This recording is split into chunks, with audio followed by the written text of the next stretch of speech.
आज की वीडियो में हम करेंगे 10 MCQs जो बहुत ज़्यादा इम्पॉर्टेंट होने वाले हैं, क्योंकि ये जो टॉपिक है, जिस टॉपिक से MCQ बनाया गया है, ये है नेशनल एजुकेशन पॉलिसी 2020। तो 2020 की जो आपकी एजुकेशन पॉलिसी जो न्यू आई है अभी उसको आपको ज़रूर पढ़ के जाना है सीटेट के लिए, क्योंकि वहाँ से क्वेश्चन आपको देखने के लिए ज़रूर मिलेगा। तो उसी से रिलेटेड यहाँ पर 10 MCQ होंगे, जिससे आपको काफ़ी ज़्यादा नॉलेज भी मिलेगी कि जो हमारा NEP है, नेशनल एजुकेशन पॉलिसी है 2020 का, उसमें क्या क्या बातें कही गई हैं, वो सारी इन्फॉर्मेशन आपको इन 10 क्वेश्चन के थ्रू मिल भी जाएगी और आपकी प्रैक्टिस भी हो जाएगी। बाकी मैं अलग से डिटेल्ड वीडियो बना दूंगी जिसमें एजुकेशन पॉलिसी के अंदर जितनी भी तमाम चीज़ें जो ज़रूरी हैं आपके सीटेट के पेपर के लिए, वो अलग से पॉइंट वाइज में सारे बता दूंगी। तो फिलहाल इन 10 क्वेश्चन को अटैम्प्ट करते हैं। आपने कुछ तो पढ़ा ही होगा और NEP के बारे में अपने DLED में भी 2 साल हो गया है इस नीति को आए हुए, 2020 में लाई गई थी और धीरे धीरे ये सभी राज्यों में लागू भी हो रही है।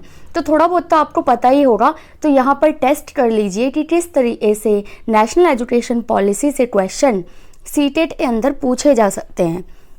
तो 10 क्वेश्चन मैं यहाँ कराऊंगी और आपको देखना है कि आपको कितने क्वेश्चन आते हैं, और फिर बाद में आप मुझे कमेंट करके बताएंगे कि आपके कितने क्वेश्चन ठीक थे, और अगर ठीक नहीं थे, अच्छा परफॉर्म नहीं किया, तो बहुत ज़रूरी है कि आप NEP को बहुत अच्छे से पढ़ें और अभी आपके पास टाइम है तो कंटेंट को क्लियर करें। तो स्टार्ट करते हैं वीडियो को। और क्वेश्चन नंबर 1 है कि NEP 2020 के अनुसार स्कूल शिक्षा नियामक प्रणाली का लक्ष्य क्या होना चाहिए। जो हमारा स्कूल एजुकेशन है उसका क्या एम होना चाहिए। तो यहाँ पर 4 ऑप्शन है आपके पास: खेल गतिविधियों में सुधार करना, शैक्षिक परिणामों में सुधार करना, स्कूलों की भौतिक संरचना में सुधार करना, या फिर स्कूल की वित्तीय स्थिति में सुधार करना। तो आपको क्या लगता है कि जो NEP हमारा 2020 है उसमें स्कूल के एजुकेशन के लिए जो नियम बनाए गए हैं उसके क्या लक्ष्य हैं? सोचिए और बताइए इसका क्या आंसर हो सकता है। इसका जो करेक्ट आंसर है वो है शैक्षिक परिणामों में सुधार करना। तो शिक्षा से रिलेटेड जो भी इवैल्यूएशन होता है उसको ठीक करना, सुधार करना हमारी जो नेशनल एजुकेशन पॉलिसी है उसका एम है। चलिए, क्वेश्चन नंबर 1 हो गया। देखते हैं क्वेश्चन नंबर 2 को। पढ़िए कि NEP 2020 के अनुसार राष्ट्रीय परीक्षण एजेंसी यानी NTA का क्या काम है। NTA आपने सुना होगा। NTA आपका जितना भी आप देखोगे ऑनलाइन पेपर होते हैं, एंट्रेंस वगैरह, NTA ही कराती हैं, और अब जो आपके सीटेट के पेपर हैं वो भी NTA ही कराती हैं। तो NTA से रिलेटेड क्वेश्चन आने की संभावना भी बनती है। तो क्या है NTA के काम? यहाँ पर आपको दिया हुआ है एक तो सामान्य क्षमता परीक्षा आयोजित करना। बिल्कुल, ये तो ठीक है कि ये क्या करता है, जो हमारे एंट्रेंस बेस एग्जाम है उसको कंडक्ट करवाता है। दूसरा, प्रत्येक वर्ष कम से कम 2 बार विशेष सामान्य विषय की परीक्षा आयोजित करना। यस, ये भी बिल्कुल ठीक है। उसके बाद पूर्व स्नातक और स्नातक प्रवेश के लिए परीक्षा आयोजित करना, ये भी ठीक है, क्योंकि ग्रेजुएशन वगैरह जो एंट्रेंस वगैरह होते हैं या MA के, वो भी NTA ही कराता है। तो ये तीनों ही बातें ठीक है। तो इसका जो आंसर है वो हो जाएगा उपरोक्त सभी, यानी ऑप्शन नंबर 4। तो इस तरीके से आपको क्या करना है, क्वेश्चन को सॉल्व करना है। अब आ जाइए क्वेश्चन नंबर 3 की तरफ कि राष्ट्रीय शिक्षा नीति जो NEP 2020 की है, विदेशी भाषाओं के डैश के रूप में अध्ययन की सिफारिश करती है। तो विदेशी भाषाओं को किस रूप में लेती है ये आपको यहाँ पर बताना है। ऑप्शन है दूसरी भाषा के रूप में, अंग्रेजी के स्थान पर एक भाषा, या फिर मध्य चरण में अतिरिक्त विकल्प मिलेगा आपको, या माध्यमिक स्तर पर अतिरिक्त विकल्प मिलेगा, या त्रिभाषा सूत्र के तहत एक विकल्प यानी ऑप्शन आपको मिलेगा। तो क्या लगता है आपको यहाँ पर विदेशी भाषा को किस रूप में सिफारिश दी गई है? इसका जो आंसर है वो आएगा आपका ऑप्शन नंबर 3, यानी माध्यमिक स्तर पर अतिरिक्त विकल्प। जब आप माध्यमिक स्तर पर बच्चा हमारा आ जाएगा स्कूल लेवल में, तो उसको अलग से क्या होगी, चॉइस होगी कि आप कोई विदेशी भाषा या फॉरेन लैंग्वेज पढ़ सकते हो। ठीक है, आइए क्वेश्चन नंबर 4 देखते हैं कि NEP 2020 के अनुसार NRF की प्राथमिक गतिविधियां क्या होंगी। तो देखिए यहाँ पर आप बताइए कि क्या हो सकती हैं। यहाँ पर आपको 4 ऑप्शन हैं। पहला है कि उत्कृष्ट अनुसंधान और प्रगति की पहचान करना। बिल्कुल, ये तो सही ही है। फिर सभी RA और सभी विषयों में प्रतिस्पर्धी, समकक्ष और समीक्षित अनुदान प्रस्तावों को निधि देना, पैसा प्रोवाइड करना, ये भी ठीक है। हमारे विद्यालयों के माध्यम से अनुसंधान की संस्कृति को व्याप्त करने में सक्षम बनाना, तो ये भी ठीक है। तो जो हमारी रिसर्च की अथॉरिटी है उसके बारे में ये सारी बातें ठीक हैं। तो आंसर क्या हो जाएगा आपका? ऑप्शन नंबर 4 यानी उपरोक्त सभी। तो ध्यान से हर ऑप्शन को पढ़िएगा, जहां आपको लगे कि एक से ज़्यादा ऑप्शन ठीक हो रहे हैं तो फिर उपरोक्त सभी का सहारा लीजिएगा। अब है क्वेश्चन नंबर 5। NEP 2020 अनुशंसा करती है कि देश के शैक्षिक रूप से वंचित, सामाजिक आर्थिक रूप से वंचित, मतलब जो भी शिक्षा के रूप में हमारे वंचित वर्ग हैं, जो बड़ी आबादी वाले क्षेत्रों को क्या घोषित किया जाना चाहिए? हम उन्हें किस नाम से बुलाएंगे? सामाजिक आर्थिक क्षेत्र, सामाजिक सांस्कृतिक क्षेत्र, विशेष शिक्षा क्षेत्र, विशेष आर्थिक क्षेत्र। तो क्या लगता है आपको, 4 में से क्या ऑप्शन होना चाहिए सही? तो इसका आंसर होगा विशेष शिक्षा क्षेत्र, यानी ऐसे जो शैक्षिक रूप से पिछड़े हुए हैं उन्हें पिछड़ा हुआ नहीं बल्कि विशेष रूप से शिक्षा वाले क्षेत्र कहकर बुलाएंगे।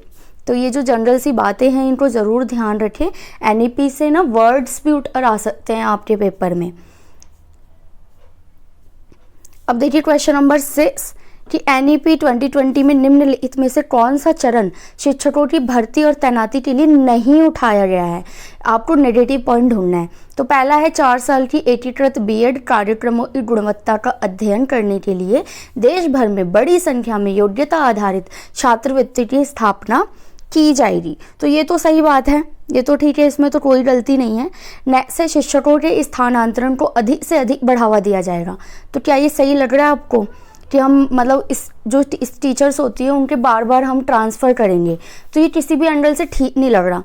चलो ये हमें ठीक नहीं लग रहा, लेकिन अदर ऑप्शन भी पढ़ लेते हैं कि स्कूली शिक्षा के सभी चरणों में शिक्षकों को शामिल करने में टैग भी बढ़ाया जाएगा, ये तो ठीक है। और विशेष रूप से कला, शारीरिक शिक्षा, व्यावसायिक शिक्षा, इन सबको क्या किया जाएगा? सुनिश्चित किया जाएगा। तो ये भी ठीक है। तो हमारा जो सेकंड ऑप्शन है वो गलत है और यही हमारा आंसर है, क्योंकि हमें क्या बताना था? नहीं उठाया गया जो कदम है वो। तो ऑप्शन नंबर 2 आपका करेक्ट आंसर हो जाएगा।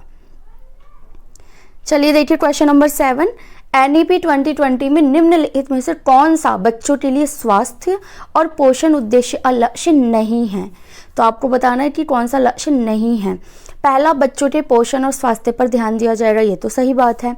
दूसरा, दोपहर के भोजन के अलावा स्वादिष्ट और मज़ेदार नाश्ता भी दिया जाएगा। क्या आपने ये सुना है NEP 2020 में कि बच्चों को मतलब स्कूल जाने के बाद नाश्ता भी मिलेगा? नो, ये बिल्कुल गलत है और यही हमारा आंसर है।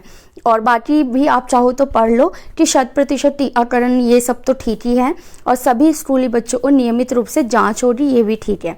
तो ऐसे आपको यहाँ पर पता चल गया कि ऑप्शन नंबर 2 जो है आपका वो गलत है, और क्योंकि हमें गलत बताना था इसलिए वही सही आंसर है। आइए क्वेश्चन नंबर 8 की तरफ।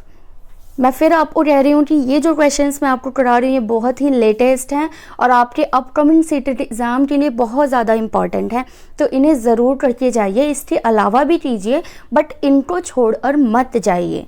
क्वेश्चन नंबर 8 पढ़ते हैं। NEP 2020 व्यावसायिक शिक्षा ग्रहण करने वाले छात्रों की कम संख्या होने का क्या कारण है? क्या कारण है बताइए। ऑप्शंस हैं कि व्यावसायिक शिक्षा भूतकाल में काफ़ी हद तक 11वीं 12वीं पर और 8वीं और उससे ऊपर के ड्रॉप आउट छात्रों पर केंद्रित थी, ये सही बात है। उसके बाद सेकंड ऑप्शन है कि व्यावसायिक विषयों के साथ कक्षा 11वीं और 12वीं में उत्तीर्ण होने वाले छात्रों के पास अपने चुने हुए व्यवसाय के साथ जारी रखने के लिए अवसर अच्छी तरह से परिभाषित मान नहीं होते थे, ये भी ठीक बात है। व्यावसायिक शिक्षा से छात्रों के लिए ऊर्ध्वाधर गतिशीलता का अभाव है, ये भी ठीक है। तो उपरोक्त सभी इसका जो आंसर होगा, ये सारी वजह हैं जिनकी वजह से व्यावसायिक शिक्षा जो होती है, वोकेशनल एजुकेशन जो होती है, उसमें हमारे स्टूडेंट्स जो है वो कम जा पाते हैं। नेक्स्ट देखिए क्वेश्चन नंबर 9 आपको कूट दिया हुआ है, आपको पढ़ना है। ऐसे क्वेश्चन भी आते हैं जिसमें अभिकथन दिए जाते हैं। तो अभिकथन ए पढ़ते हैं कि सरकार विज्ञान और गणित के लिए उच्च गुणवत्ता वाली द्विभाषी पाठ्य पुस्तकें और शिक्षण अधिगम सामग्री तैयार कर रही है, जिससे छात्र अपनी घरेलू मातृभाषा और अंग्रेजी दोनों में पढ़ सकें। तो ये तो बिल्कुल ठीक है। तो ए हमारा कथन ठीक है। आर देखते हैं कि क्या ये रीज़न है कि सरकार को सभी क्षेत्रीय भाषाओं को बढ़ावा देना चाहिए। उपरोक्त कथनों के आलोक में नीचे दिए गए विकल्पों में से सही उत्तर चुनो। तो हमें ये तो पता है कि अभिकथन ए सही है, आर गलत है ऐसा भी नहीं है, तो ए और आर दोनों ही सही है, लेकिन जो आर है वो ए की सही व्याख्या नहीं करता। तो ऑप्शन नंबर 2 जो है इसका करेक्ट आंसर हो जाएगा। लास्ट क्वेश्चन देखेंगे हम, क्वेश्चन नंबर 10 ये रहा आपके सामने, और बताना है कि राष्ट्रीय शिक्षा नीति 2020 किसकी सिफारिश करती है? बहुभाषावाद की, एक भाषावाद की, पाठ्यक्रम का मानकीकरण की, या आकलन का मानकीकरण? तो क्या लगता है आपको, जो NEP 2020 वो किस बात पर ज़्यादा जोर देती है, किसकी सिफारिश करती है? तो इसका आंसर बेझिझक ऑप्शन नंबर 1 है, बहुभाषावाद। क्योंकि हमारे देश में बहुत सारी भाषाएं बोली जाती हैं, तो उन सबको समान अवसर देना है, इसलिए बहुभाषावाद की सिफारिश हमारा NEP 2020 करता है। तो ये आपके 10 बहुत ज़्यादा इम्पॉर्टेंट, या कहिए कुछ निचोड़ था आपका 2020 की जो शिक्षा नीति आई है उसका।